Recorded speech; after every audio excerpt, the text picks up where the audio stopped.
The stars glittered like distant jewels on the viewing screen that wrapped around the circular chamber.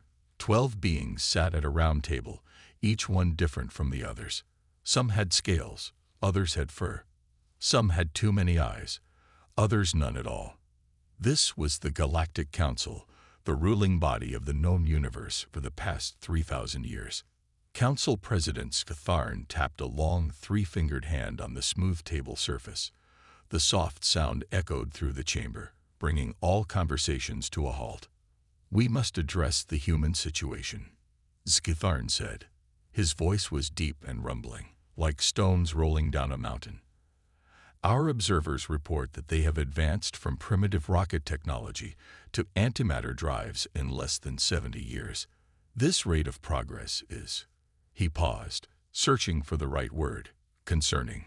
General Drac of the Vargan Empire slammed his armored fist on the table. Unlike the president's gentle tap, this impact made everyone jump. "Concerning. It's dangerous. These humans are unpredictable. They wage war on themselves constantly. Imagine what they'll do when they discover they're not alone in the universe," Drac growled. His reptilian face twisted into what passed for a sneer among his kind. Across the table, Ambassador Elora of the Lunari rose gracefully. Her pearl-white skin seemed to glow from within, and her voice was soft but firm. "The Lunari Council patience. Yes, humans develop quickly, but they also show great capacity for growth and learning. Their art, their music, their literature, all speak of beings capable of great beauty and compassion. And great destruction," added Drac. "Did you miss the part about their nuclear weapons, or their climate crisis? They nearly destroyed their own planet twice in the last century." The debate continued for hours. Some council members argued for immediate contact with humans. Others suggested a cautious approach of gradual introduction to galactic society. The Vargans and their allies pushed for containment, or even elimination. "We cannot risk another Krell situation," General Drac insisted, referring to a violent species that had nearly destroyed 3 star systems before being stopped. In the end, Council President Skatharn called for a vote. Those in favor of implementing Operation Shepherd, the containment and guided development of humanity until they prove ready for galactic citizenship. 8 lights turned green on the table's surface. Those opposed. 4 lights turned red, including Ambassador Eloris. The motion passes. Operation Shepherd will begin immediately. We will place agents in key human governments and organizations. We will guide their development along safer paths. We will shepherd humanity into the future we choose for them. Just as Skatharn finished speaking, alarms blared throughout the station. Red lights flashed along the walls. A voice came over the communication system. "Security breach. Unregistered ship has docked at Port 7. Unknown beings have entered the station." The council members looked at each other in confusion. Their station orbited a star 16 light-years from Earth. No unauthorized ship had ever reached them before. The massive doors to the council chamber slid open. Council security forces rushed in, weapons drawn, surrounding 2 figures who walked calmly into the center of the room. The council members stared in shock. The newcomers looked almost like Lunari, but with darker skin and less luminescence. They wore simple dark uniforms with a patch on the shoulder, a blue sphere with green continents. The taller one, a male with short brown hair and steady eyes, smiled slightly. The other, a female with copper-colored hair tied back, looked around the room with obvious interest. "We believe you were just discussing us," the man said in perfect galactic standard. "My name is Sam Harris, representing Earth. This is Linda Martinez, our chief scientist. Perhaps we should join the conversation about humanity's future." Silence fell across the chamber. No one moved. No one spoke.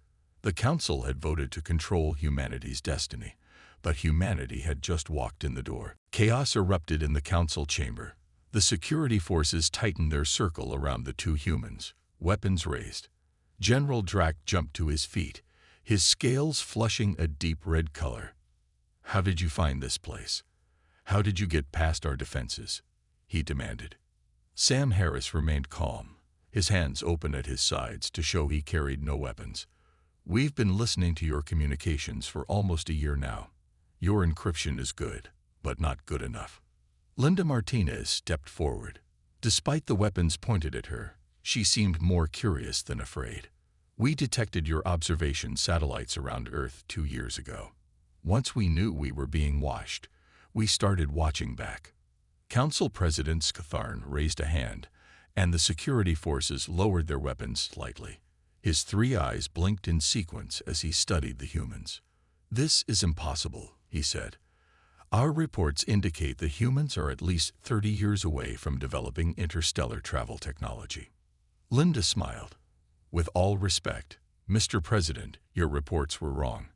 Humans tend to advance very quickly when we know there's a finish line to cross.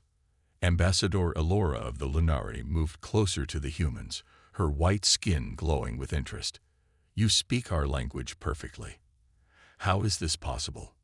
We had your broadcasts to study, Sam explained. And humans are good at learning languages.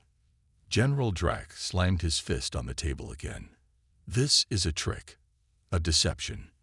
Humans cannot possibly have advanced so quickly. Sam turned to face the general directly. We didn't come here to argue about what humans can or cannot do. We came because we detected your vote about Operation Shepherd. We came to inform you that humanity will not be controlled. Not by you, not by anyone. The chamber fell silent again. President Scathern gestured to a side door. Perhaps we should continue this conversation more privately. Security, escort our guests to the conference room. 20 minutes later, the council members sat around a smaller table. The humans stood at one end, a large viewing screen behind them. Before we go further, Sam said, you should know that we didn't come alone. He touched a small device on his wrist, and the screen lit up. The image showed Earth, blue and beautiful. Then it zoomed out to reveal something that made several council members gasp. A fleet of ships orbited the planet, at least 50 vessels of various sizes. This is the Earth Defense Fleet, Sam explained. Currently in orbit around our home planet, we have more ships patrolling our solar system and exploration vessels in nearby star systems. Linda added, we've been busy these past 2 years. President Scathern leaned forward. Are you threatening the council? Because if so, not at all. Sam interrupted. We came to negotiate, not threaten. But we wanted you to understand the reality of the situation. Humanity will not be shepherded or controlled. We're ready to join galactic society as equals, not as subjects. Ambassador Elora's eyes widened. You want to join the council? Eventually, Sam nodded. But first, we need to establish diplomatic relations. The Earth Union, our new planetary government, has authorized us to open discussions. General Drac hissed between his teeth. We should never negotiate with a species that has shown such disrespect.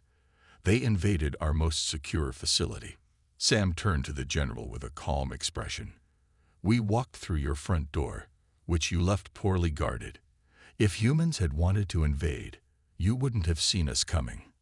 President Scathern raised his hands for silence. The situation has changed. We must reconsider our approach. He looked directly at Sam and Linda. I will call for a new vote in light of these developments. Until then, you will be granted temporary diplomatic status on this station. Sam nodded. Thank you, Mr. President.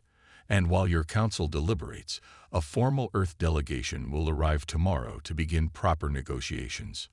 As the humans left the room, escorted by security, Ambassador Elora whispered to President Scathern, I believe we have greatly underestimated these humans. Yes, the President agreed, watching the door close behind them.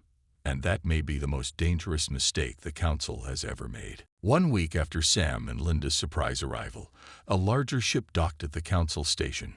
This time, the Council was prepared. Honor guards lined the docking bay, and President Scathern himself waited to greet the formal Earth delegation. The ship was sleek and silver, with EDF Horizon painted on its side. The airlock opened with a soft hiss, and 3 humans walked out. A tall man in a blue uniform with gold stripes on the shoulders stepped forward first. His posture was straight, and his eyes scanned the room quickly, noting all exits and security positions. "Captain Steve Rogers, Earth Defense Force," he said with a short bow. Behind him came a woman with curly hair and glasses, carrying several electronic devices. "Dr. Nancy Clark, xenobiologist." She introduced herself with a warm smile. The third human was an older man with gray at his temples, wearing a formal suit. "Alan Brooks, chief negotiator for the Earth Union," he said, extending his hand in the human greeting custom. President Skitharn hesitated, then reached out his 3-fingered hand to shake Alan's. "Welcome to Galactic Central Station. We have prepared quarters for your delegation." As they walked through the station's wide corridors, many alien beings stopped to stare at the humans. Some looked curious, others fearful. News of the humans' arrival had spread quickly through the galaxy. The Council had assigned the Earth delegation a suite of rooms in the diplomatic wing. It was far from luxurious, but it would serve as both living quarters and a temporary embassy. Captain Rogers inspected the rooms thoroughly before allowing the others to settle in. "Security systems throughout," he noted quietly to Alan. "They're watching us." Alan nodded. "We expected that. Let them watch. We have nothing to hide." Over the next few days, each member of the delegation worked on different aspects of their mission. Captain Rogers mapped the station's layout and assessed potential threats. Several Council species, particularly the Vargans, seemed hostile to the human presence. Dr. Clark made better progress. Her genuine interest in alien biology opened doors. Soon she was meeting regularly with scientists from different species, exchanging knowledge. She was careful about what information she shared, but these exchanges created the first positive relationships between humans and the galactic community. Alan spent his time studying Council protocols and history. The Council library was vast, and with the help of a translation device Linda had created, he discovered useful information. Most importantly, he found legal precedents that might challenge the Council's vote to contain humanity. Meanwhile, Sam and Linda continued their behind-the-scenes work. They met with representatives from various species, learning about their cultures and motivations. They discovered that the Council was not as unified as it first appeared. The Vargans and 3 other species are pushing hard for military action against Earth, Sam reported during an evening meeting in their quarters. "They see us as a potential threat to their power." Linda added, "But the Lunari and several others seem genuinely interested in peaceful contact. Ambassador Elora has been especially helpful." Captain Rogers frowned. "We can't trust any of them completely. The Vargan fleet movements suggest they're preparing for something. Possibly a show of force near our solar system. Then we need to speed up negotiations," Alan said. "I found something interesting in the ancient Council charters. There's a provision for new species to challenge containment orders if they can demonstrate a certain level of technological and cultural advancement." Dr. Clark looked up from her notes. "That could work in our favor. My meetings with their scientists have convinced several of them that humans are more advanced than they thought." The conversation was interrupted by a soft chime. Someone was requesting entry to their quarters. Captain Rogers checked the security screen. "It's Ambassador Elora," he said with surprise. "And she's alone." "Let her in," Alan decided after a moment. This might be important. The door slid open to reveal the glowing form of the Lunari ambassador. Her pearl-white face looked troubled. "I apologize for coming unannounced," she said softly, "but there are things you need to know about the Council's plans. Things that cannot wait until morning." Ambassador Elora sat with the humans in their quarters, her pearl-white skin glowing dimly in the room's soft light. She looked nervous, glancing occasionally at the door as if worried someone might enter. "I am breaking Council rules by being here," she said quietly, "but I believe you deserve to know the truth." Alan leaned forward. "What truth, Ambassador?" "The Vargans have been visiting Earth for centuries," she said. They have secretly harvested resources from your solar system while reporting to the Council that the system was empty except for a primitive species. Dr. Clark gasped. That would explain some of our missing satellites and the strange readings we've detected in the outer solar system. Elora nodded. There's more. My people, the Lunari, were once subject to a shepherding program like the one planned for humans. It ended badly for us. We lost much of our cultural identity and became dependent on Council technology. Captain Rogers crossed his arms.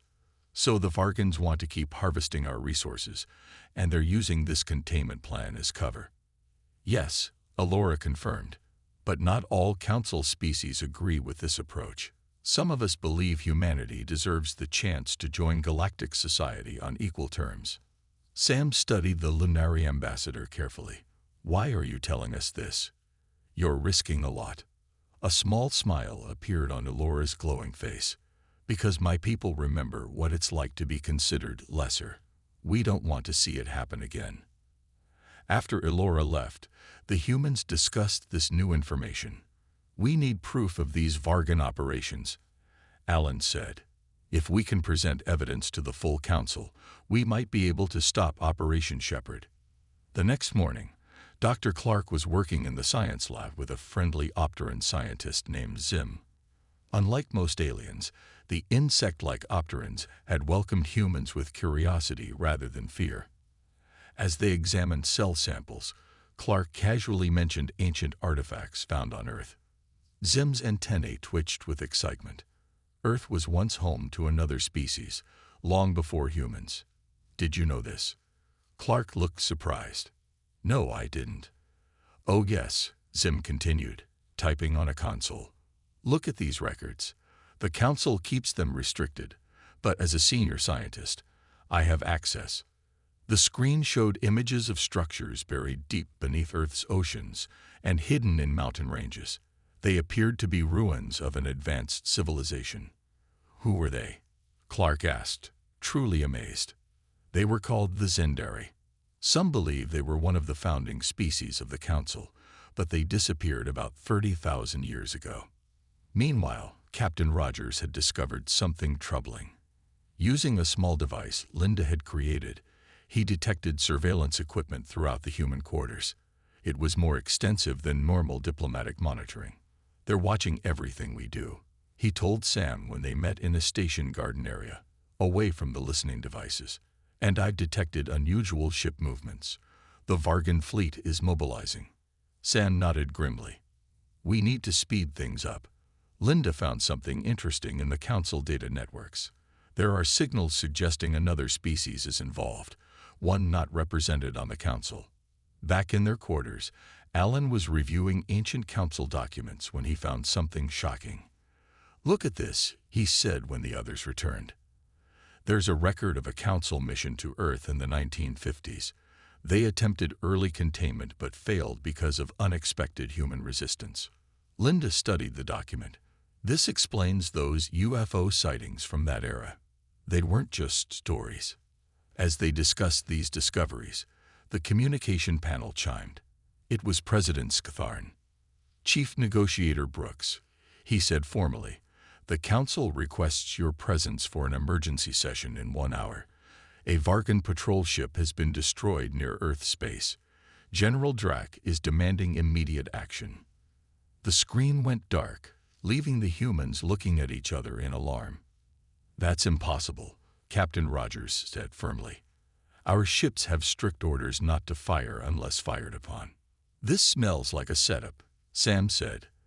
They're creating an excuse to attack Earth. Alan straightened his jacket. Then we better be ready to face them. The real battle is about to begin. The emergency council session was tense. All 12 representatives sat around the large table, with General Drac of the Vargan standing to address them. The human delegation stood at the side of the chamber, waiting their turn to speak. A Vargan patrol ship was destroyed near the human solar system. Drac growled, his reptilian face twisted with anger. 93 Vargan crew members lost. Our sensors show human weapon signatures. President Scathorn turned to the humans. Chief Negotiator Brooks, How do you respond to these serious charges? Alan stepped forward calmly. The Earth Union denies any involvement in this incident. Our ships have strict orders not to fire unless fired upon. We request to see the evidence. General Drack slammed a data device onto the table. Here is your evidence, human. The room's main screen lit up, showing the destruction of a Vargan ship. The video was grainy and unclear, but it did show a vessel exploding after being hit by weapons fire. Captain Rogers studied the footage carefully. That doesn't prove human involvement. The attacking ship is not visible, and the weapon's signature could be faked. Are you calling me a liar? Drack hissed. I'm saying this evidence is incomplete, Rogers replied steadily.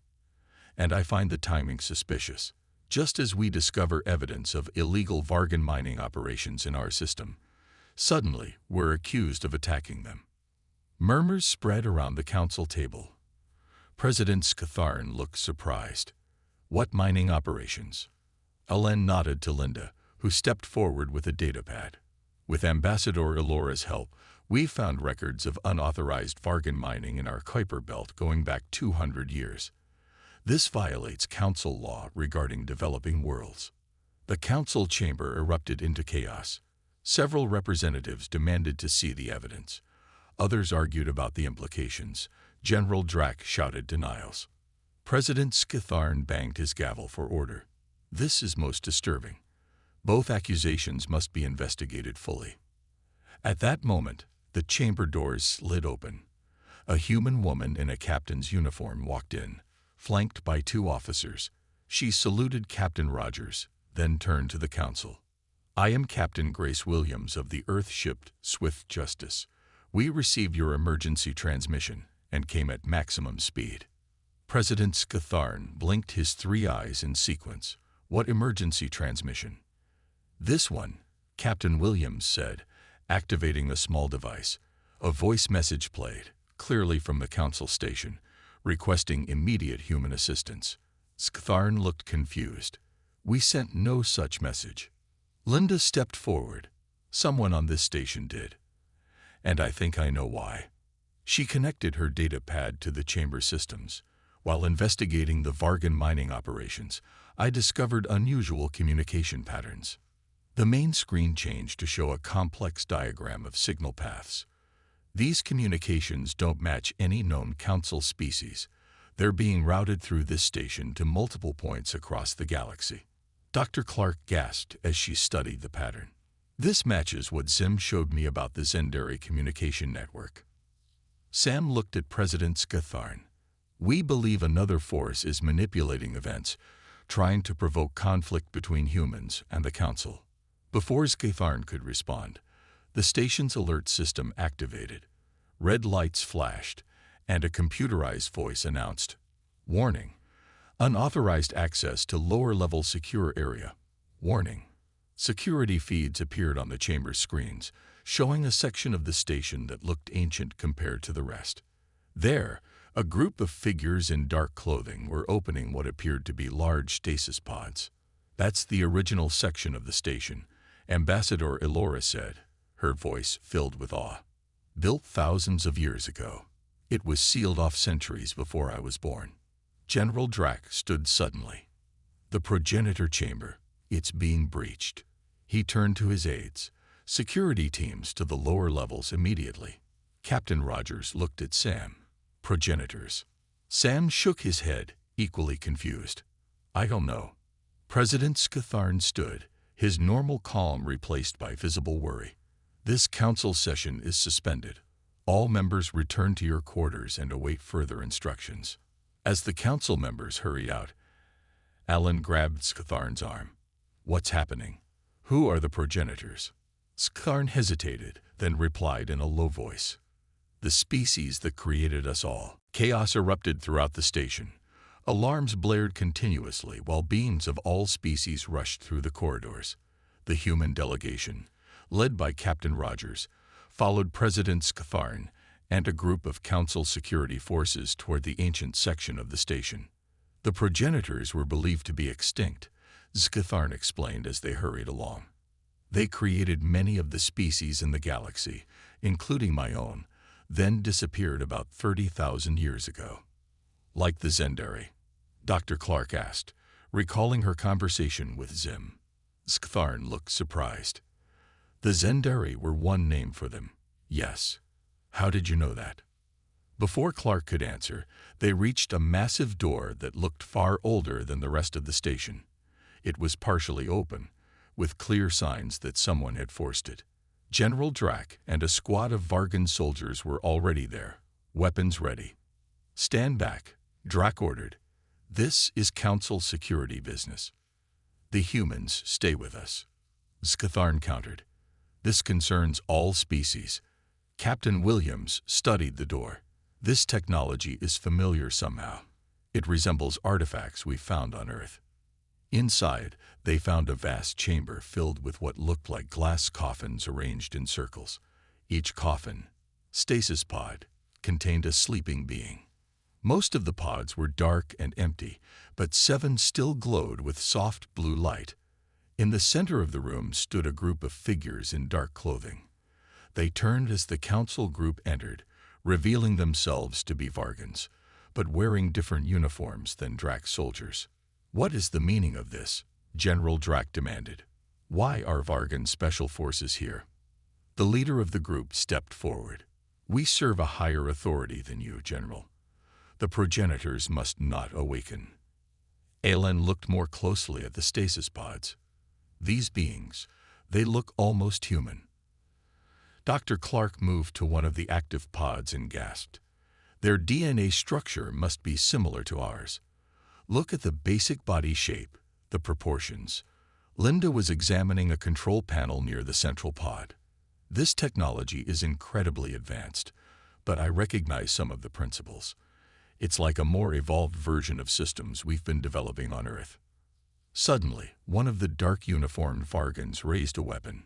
"Step away from the controls. The sleepers must be terminated." Captain Rogers and Captain Williams moved quickly, placing themselves between the threat and their team. "Lower your weapon," Rogers ordered. The standoff was interrupted by a soft humming sound. The central stasis pod's blue light brightened, and the cover began to slide open. "Stop them," shouted the Vargan leader, firing his weapon at the pod. Captain Williams pushed Linda aside as the energy blast hit the control panel, sending sparks flying. The Vargan soldiers and Council security forces exchanged fire across the chamber, forcing everyone to take cover. Through the chaos, Sam noticed something strange. The being in the central pod was sitting up. It looked remarkably human, a female with pale skin and silver hair. Her eyes opened, revealing irises that seemed to shift colors like an aurora. The firefight stopped abruptly when the being spoke. Her voice was melodic yet powerful, echoing through the chamber without seeming loud. "Enough," she said simply, and every weapon in the room powered down instantly. She looked around, her gaze stopping on the humans. A look of recognition crossed her face. "The children of Earth," she said softly. "You have grown while we slept." General Drac stepped forward. "Honorable progenitor, I am General Drac of the Vargan Empire. We have protected your sleep for millennia." The being's color-shifting eyes turned to him. "You have exploited our absence to build empires and subjugate younger species. That was not our intention." She stepped out of the pod with fluid grace, her simple white garment glowing softly. She approached the humans and studied them one by one. When she reached Sam, she placed a hand on his cheek. "Your genetic structure is remarkable. You carry our legacy, yet you have evolved in ways we did not predict." "Who are you?" Sam asked quietly. "My name is Eve," she replied. "I am what you might call a genetic architect. Earth was our final and greatest project before the war forced us into hiding." President Skatharn bowed deeply. "Great One, the Council has maintained galactic order in your absence." Eve's expression hardened slightly. "And yet you were voting to control humanity when they arrived, were you not? The children of our last and most promising world." Nobody spoke. The silence was broken by a low humming as the other active stasis pods began to open. 6 more stasis pods opened, revealing beings similar to Eve. They moved with the same fluid grace as they stepped out and joined her in the center of the chamber. 3 males and 3 females, all with the same shifting color eyes and an air of quiet power. Captain Rogers positioned his team protectively around the human delegation, while General Drax's forces and the mysterious Vargan Special Forces stood at opposite sides of the room, weapons still drawn but powerless. "My brothers and sisters," Eve said to the newly awakened beings, "we have slept longer than planned. Much has changed." One of the males stepped forward, looking at the various aliens with curiosity.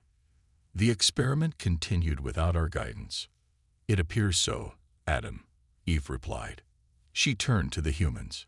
"You are from Earth. How did you find us?" "We didn't come looking for you," Sam explained. "We came because the Council was voting to control humanity. We discovered your chamber by accident." Adam approached Dr. Clark, studying her with interest. "Your genetic structure is fascinating. You have elements of our design, but with significant evolution." Dr. Clark tried to remain calm under his intense gaze. "Are you saying humans are descended from your species?" "Not descended," Eve corrected. "Created. Earth was our final and most ambitious project before the Great War forced us into stasis." President Scatharn stepped forward and bowed again. "Great Ones, the Galactic Council has maintained order in your absence. We have followed the principles in your ancient texts." "Not all principles," said another progenitor, a female with slightly darker skin. "You sought to contain a free species. That violates our most basic law." Linda, who had been examining one of the open stasis pods, looked up suddenly. "There's something you should know. Someone has been sending signals using a pattern similar to your technology. We think they've been trying to provoke conflict between humans and the Council." Eve and Adam exchanged concerned looks. "Diana," Eve said to the darker-skinned female, "check the central system." Diana placed her hand on a panel that lit up at her touch. Information flowed across the surface in a language none of the others could read. "The Watchers," Diana said grimly. "They've been active for centuries, manipulating events. They tried to prevent our awakening." "The Watchers?" Aelin asked. Adam turned to the humans. "A faction of our own kind who believed that younger species should remain under control. We fought a war over this principle. We thought all Watchers were defeated." General Drax stepped forward. "The Special Forces here, they serve the Watchers, don't they?" The leader of the dark-uniformed Vargans remained silent, but his expression confirmed Drax's suspicion. Eve moved to the center of the room. "We must address this threat, but first," she looked at the humans and smiled, "we should complete the connection." She held out her hand to Sam. After a moment's hesitation, he took it. A soft glow spread from where their hands met, traveling up Sam's arm and across his body. The other humans gasped, but Sam remained calm, his eyes widening in wonder. "I see," he whispered. "I understand now." Eve released his hand. "Your DNA contains activation sequences we encoded before we entered stasis. Combined with ours, it can unlock technologies we scattered throughout the galaxy for safekeeping." Captain Williams looked concerned. "What kind of technologies?" "Defensive systems, primarily," Adam explained. "We placed them around worlds we seeded, including Earth. They've remained dormant, waiting for the proper genetic key." Suddenly, the station shook violently. Alarms blared once again. President Scatharn rushed to a communication panel. "Status report." A panicked voice responded. "Massive fleet exiting hyperspace near the station. Vargan warships, at least 30 of them." General Drax looked stunned. "I gave no such orders." The progenitors exchanged glances. "The Watchers have made their move," Eve said. "They seek to destroy both humans and us before we can unite." Captain Rogers checked his own communication device. "Earth Fleet Command reports similar Vargan ships approaching our solar system." Eve turned to the humans, her expression determined. "The time for talk is over. We must act now to protect Earth. Are you ready to stand with us?" Sam looked at his fellow humans, receiving nods from each in turn. He turned back to Eve. "We are." The next few hours were a blur of activity. The progenitors, working with the human delegation, accessed ancient systems throughout the station. Eve and Sam combined their genetic signatures to unlock a hidden control center deep within the oldest part of the station. This was built as a last resort, Eve explained as holographic displays sprang to life around them. "From here, we can activate the defense networks around Earth and other seeded worlds." On the main display, they watched as the Vargan fleet approached Earth. The planet looked small and vulnerable, with only a handful of human ships forming a defensive line. "There are too many of them," Captain Rogers said grimly. "Our fleet is outnumbered 5-1. Adam worked at another console. "We're sending the activation codes now. If enough of our defense platforms survived, they should power up soon." Linda studied the alien technology with fascination. "These platforms, what exactly do they do?" "They create an energy shield," Diana explained, "and they can disable hostile weapons systems without destroying the ships themselves." Captain Williams received a transmission from Earth. Her face brightened as she listened. "It's working. Our ground stations report ancient structures are emerging from the ocean floor and mountain ranges. They're powering up." On the display, they watched as dozens of sleek, silver platforms rose from Earth's surface. Beams of blue energy shot out, connecting the platforms and forming a glowing web around the planet. The Vargan ships fired their weapons, but the energy blasts dissipated harmlessly against the shield. Then the platforms fired back, not with destructive weapons, but with pulses that caused the Vargan ships to go dark, drifting powerless in space. At the same time, the station shook as the Vargan fleet began their attack. "We need to deal with this threat as well," Eve said. She turned to President Scytharn. "Will the Council stand with us?" Scytharn looked around at the other Council members who had gathered in the control center. One by one, they nodded. "The Council will stand with humanity and the progenitors," he declared. "General Drac, your forces are needed." Drac, who had been watching the events unfold with growing understanding, snapped to attention. "The loyal Vargan forces are yours to command." Within minutes, a combined force of Council ships and the remaining human vessels moved to engage the rogue Vargan fleet. The battle was short but intense. With the progenitor technology supporting them, they quickly disabled most of the attacking ships. But one Vargan dreadnought broke through their lines, heading straight for the station with weapons charged. Its commander's face appeared on the communication screen, a Vargan with ancient symbols tattooed on his scales. "You may win this battle," he snarled, "but the Watchers will never allow the lesser races to rise. We would rather destroy everything." Sensors showed the dreadnought was powering up a massive weapon, one capable of destroying the entire station. "We can't stop that weapon in time," Adam said urgently. Sam looked at Eve. "What about the station's defenses? Can we activate them like we did Earth's?" "The main activation point is in the outer ring," Eve replied. "Someone would have to physically reach it and use their genetic key. There's no time." Captain Rogers stepped forward. "I'll go. Give me the access codes." "I'm going with you," Captain Williams said firmly. Before anyone could argue, the two captains were racing through the station corridors.